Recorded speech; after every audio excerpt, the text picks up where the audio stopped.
क्या बताया था, F net equal to mass of system या mass total into acceleration of क्या, सेंटर ऑफ मास आया था, ठीक है।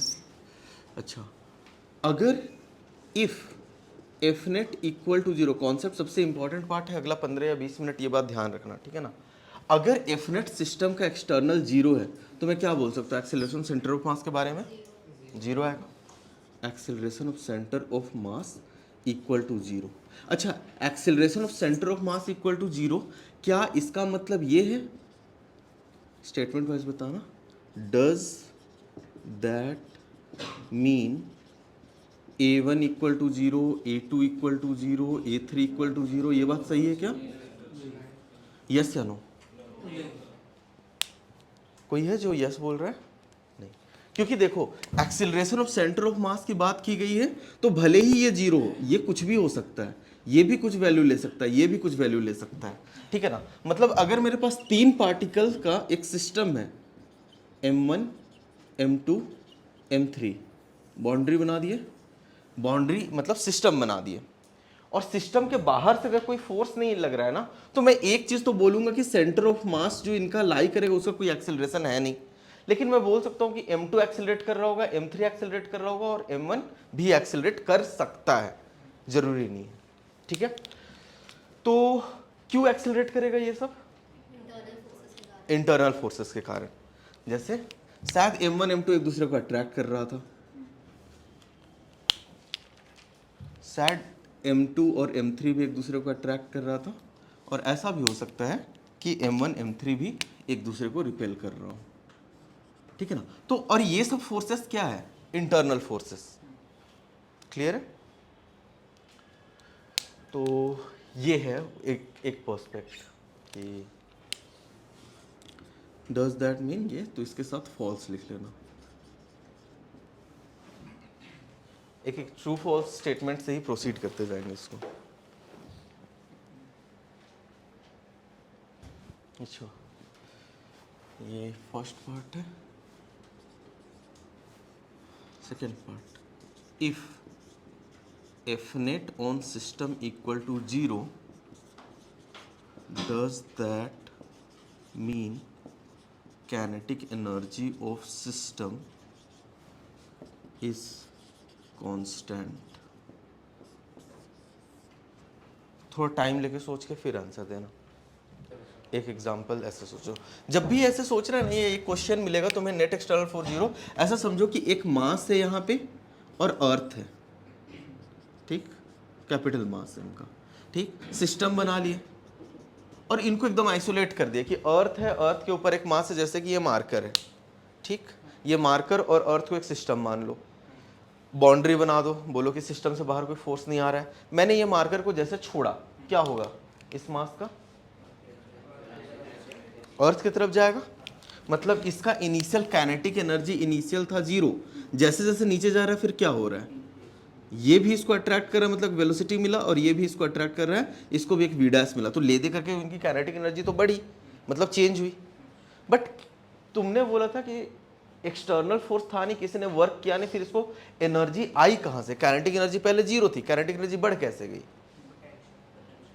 पोटेंशियल एनर्जी अपने आप को डिक्रीज किया, ठीक है ना। तो ये समझना है कि if net external force is zero ना, and all forces, no doubt all forces conservative होने चाहिए, तो मैं बोल सकता हूं कि mechanical energy of system is conserved, ठीक है, मतलब potential energy plus kinetic energy, change in potential energy plus kinetic energy बोलना चाहिए, change in kinetic energy plus change in potential energy equal to zero, ठीक। काइनेटिक एनर्जी को भी individually देखोगे तो वो भी चेंज हो सकता है, पोटेंशियल एनर्जी को भी इंडिविजुअली देखोगे तो वो भी चेंज हो सकता है, लेकिन दोनों के चेंजेस को देखोगे तो वो जीरो रहेगा। समझ में आया ये चीज? okay. तो does that mean kinetic energy system is constant? False. अच्छा, और क्या स्टेटमेंट ले सकते हैं ऐसे ही, जैसे ये चार्ज का एक सिस्टम लेकर के इमेजिन किया कि ऐसा होता था क्या, क्लास 10 में तो पढ़े ही थे कि दो चार्ज को आइसोलेट करके छोड़ा गया, काइनेटिक एनर्जी जीरो था, बाहर से कोई फोर्स नहीं लगा, एक दूसरे को अट्रैक्ट किया तो काइनेटिक एनर्जी बढ़ गया, ऐसा कोई एक एग्जांपल ले लो कि does that mean kinetic energy is constant. ऐसी स्टेटमेंट को गलत करने के लिए तुम्हारा सिर्फ एक एग्जांपल काफी होगा, ठीक है,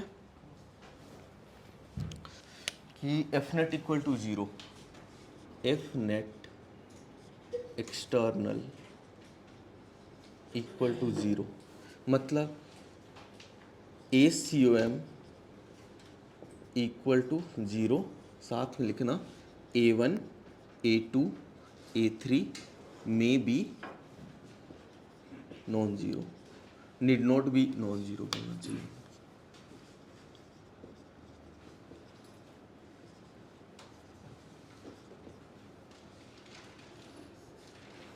अगर किसी को लगता है रीजन भी लिखना चाहिए तो रीजन भी लिख लेना, ड्यू टू इंटरनल फोर्सेस, ठीक। अच्छा, ACOM 0 तो बोल दिए, बट ACOM होता है कि derivative of velocity of centre of mass by dt equal to 0, ठीक, derivative VCOM by dt equal to 0। अच्छा, तो velocity of centre of mass के बारे में क्या बोला जा सकता है सब लोग? Means velocity of centre of mass is constant. अच्छा, अब यहां से फिर एक ट्रू फॉल्स क्वेश्चन में देता हूं कि अगर velocity of centre of mass constant है तो क्या मैं बोल सकता हूं V1 भी कांस्टेंट होगा, V2 भी कांस्टेंट होगा और V3 भी कांस्टेंट होगा? चेंज हो सकता है, बिल्कुल सही। फिर इसके आगे अब सब लोग आंसर दे ही दिए तो लिख सकते हो कि V1 V2 V3 need not be constant, they may be changing।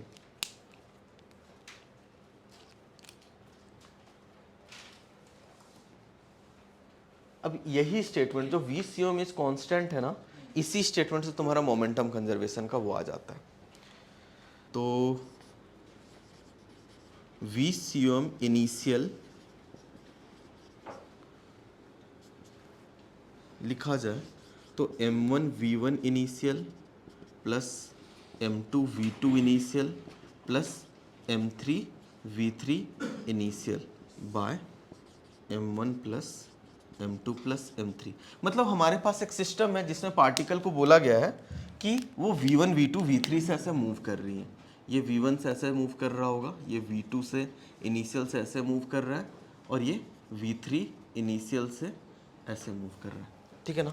System में नेट एक्सटर्नल फोर्स 0, इसलिए सिस्टम को आइसोलेट करके मैंने रख दिया। अब क्या होगा कि कुछ टाइम के बाद, क्योंकि इनके पास वेलोसिटी है, एक्सेलरेशन भी, ये इधर आ गया, ये उधर चला गया, ये इधर आ गया, कहीं पे भी चला गया, उस टाइम पे अब क्या इनके पास सिस्टम में V1 सेम रहेगा क्या? चेंज हो चुका होगा, V2 चेंज हो चुका होगा, V3 भी चेंज हो चुका होगा।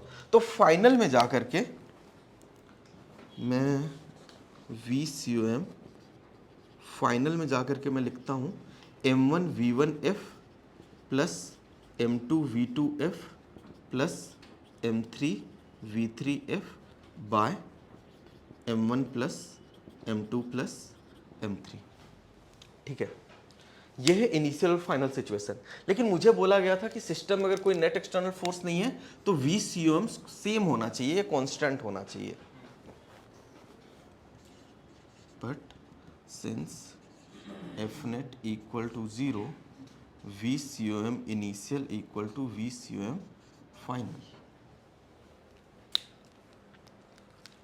तो M1 V1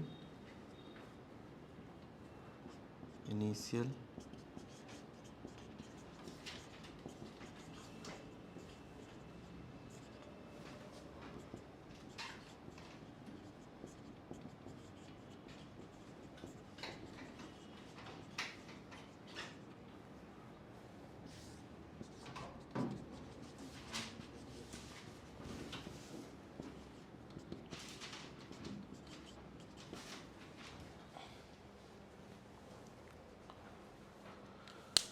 denominator cancel out हो जाएगा ऐसे,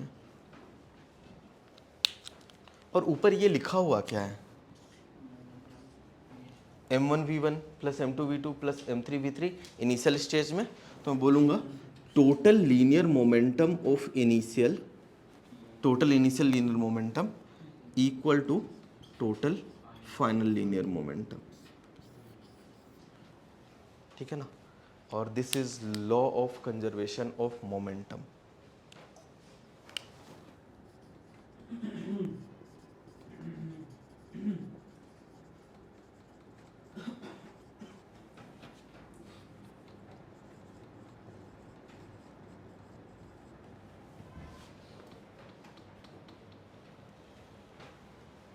law of conservation of momentum. Condition क्या है सिस्टम के मोमेंटम कंजर्व रहने का? सिस्टम में कोई भी तुमने बाउंड्री बनाया उसमें से बाहर से कोई अगर फोर्स नहीं दिख रहा है तुम बोलोगे सर उसका मोमेंटम कंजर्व रहेगा, कोई सा भी इनिशियल से लेकर कोई सा भी फाइनल पोजीशन तक।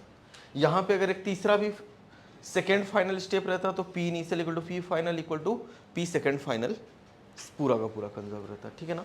ये है तुम्हारा मोमेंटम कंजर्वेशन। इतना तो कनेक्ट कर पाए पूरा का पूरा डॉट, ठीक है ना, एग्जाम्पल के साथ कहाँ से आया कैसे आया। और फिर से मैं बता रहा हूँ कि सेकेंड लॉ ऑफ जो है न्यूटन का वो सबसे प्योरेस्ट इक्वेशन है पूरे क्लासिकल फिजिक्स में। इलांकुर सब ठीक है, इतना नोट डाउन कर लिए सब लोग, ठीक है। स्टेटमेंट लिखो, when net external force on a system is zero total linear momentum system will be conserved, ठीक है। When net external force on a system is zero, total linear momentum of system is conserved.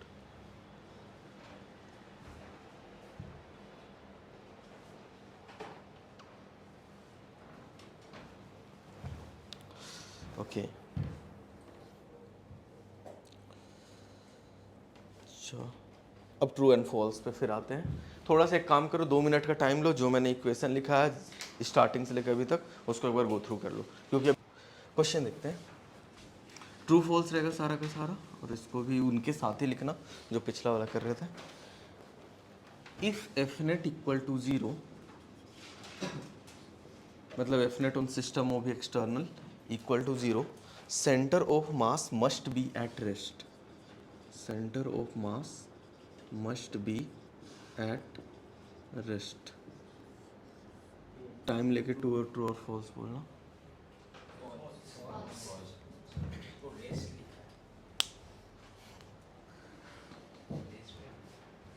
कितने कोई true बोल रहे हैं अभी? सब लोग एक्सप्लेनेशन बताया व्हाई एट रेस्ट, बताना।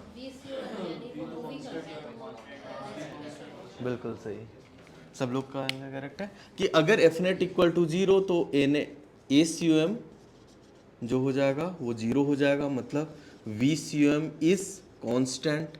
और वी सी यू एम अगर कॉन्स्टेंट है ना तो डैट डज नॉट मीन कि सेंटर ऑफ मास और ये कॉन्स्टेंट जीरो ही हो, वो कॉन्स्टेंट कुछ भी हो सकता है, शायद 2 मीटर पर सेकंड हो सकता है, 5 मीटर पर सेकंड हो सकता है। यहाँ पे अगर मे बी एट रेस्ट लिखा रहता तो क्या होना चाहिए था? ट्रू, क्योंकि कांस्टेंट में तुम्हारा कुछ भी वैल्यू और जीरो भी आ सकता है। लेकिन ध्यान रखना ना एक चीज, एग्जाम के पॉइंट ऑफ व्यू बता रहा हूँ कि मैं मस्ट जज, जिस स्टेटमेंट लिखा रहता है ना उसका प्रोबेबिलिटी 90% टाइम रहता है कि वो फॉल्स रहेगा, ठीक है। तो थोड़ा सा उस डायरेक्शन में इंक्लाइन होकर के सोचना कि कोई बस एक एग्जाम्पल मुझे ढूंढना है, तो साथ में एक्सप्लेनेशन भी लिख लेना, may be at rest and may be moving with constant velocity.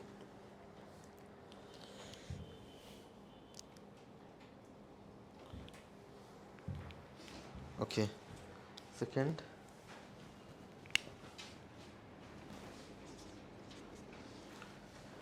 if center of mass is at rest, if center of mass is at rest, this implies momentum is conserved, momentum is conserved। अगर centre of mass rest पे है तो इसका मतलब ये है कि momentum conserved रहेगा।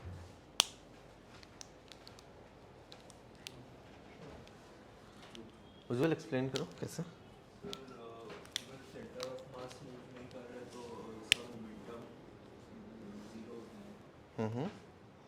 सेंटर ऑफ मास मूव नहीं कर रहा है तो उसका मोमेंटम जीरो, नो डाउट सही बोल रहे हो।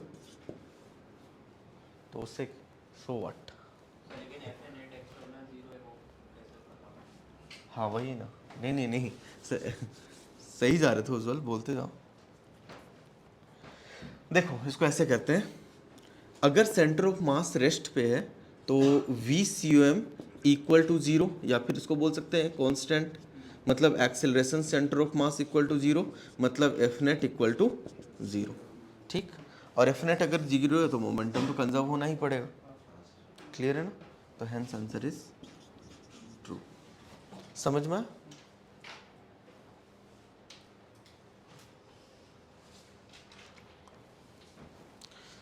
अच्छा, रिवर्स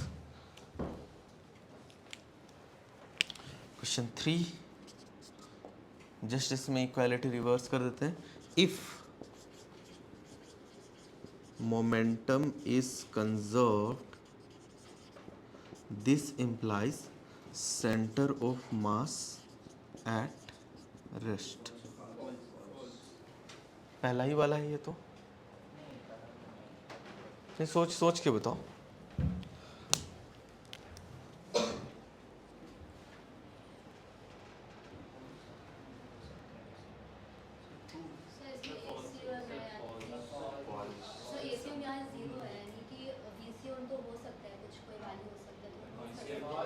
तो क्या लगता है, ट्रू या फॉल्स? फॉल्स, क्योंकि देखो अगर मोमेंटम कंजर्व है तो मैं बोलूंगा कि एफ एक्सटर्नल जीरो है, और एफ एक्सटर्नल जीरो है तो centre of mass must be at rest. यहाँ अगर फॉल्स है तो इसको भी मैं इनडायरेक्टली लिख सकता हूँ कि F external equal to zero, और पहला ही क्वेश्चन तो ये हो गया। ये चीज समझ में आ रहा है? If momentum is conserved, P is constant, मतलब V C O M is constant, मतलब F net equal to zero. अगर एफ नेट जीरो है तो सेंटर ऑफ मास एक कांस्टेंट वेलोसिटी से चल रहा होगा, और वो कांस्टेंट वेलोसिटी जरूरी नहीं कि रेस्ट रहे। समझ में आया? This is false. किसी को अगर समझने में दिक्कत हो रहा तो प्लीज़ पूछना, क्योंकि यहाँ पे दिक्कत तो बहुत बड़ा दिक्कत हो जाएगा बाद में। क्योंकि यही सब चीज़ें हैं, जब तुम कोई अगर क्वेश्चन रैंडम सिचुएशन दे दिया जाए ना, तो इन्हीं सब को तुम मैप कर रहे हो कि कहाँ पे अच्छा सेंटर ऑफ मास मूव नहीं कर रहा तो फोर्स जीरो होना चाहिए, सेंटर ऑफ मास एक्सेलरेट कर रहा तो फोर्स जीरो नहीं होना चाहिए। इन्हीं सब में तुम आगे पीछे खेल रहे होगे हर क्वेश्चन में। ठीक है?